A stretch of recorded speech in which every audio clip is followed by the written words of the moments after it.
hata injinia Lissu pale anawaibia wanaoleta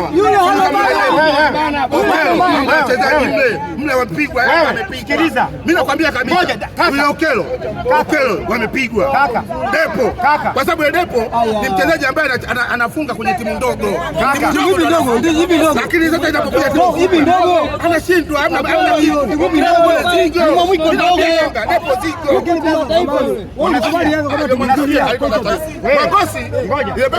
Ameletwa na shemeji yake. Mwangosi ameletwa na shemeji yake. Pale Simba kuna shemeji yake ndo alimleta Mwangosi. Nasema tu kuna shemeji yake alimleta. Taja tu. Mangungu ndo shemeji yake. Mwangosi ndo shemeji yake. Lakini tunasema vipi? Sisi hapa ndo tunasema kabisa. Yanga wamepigwa. Yule Depo, yule Okelo, yule pale wachezaji wakija Simba wale, yani hata ile kukapa benchi hawakai. Chama mlikuwa mnasema mzee yule. Nani? Sasa wewe bagoli sita wewe unaona mchezaji anainama hivi, yani timu inakuwa ichapiwa hela. Mchezaji wa beki kama ile beki wa JKT imepigwa mpira kainama.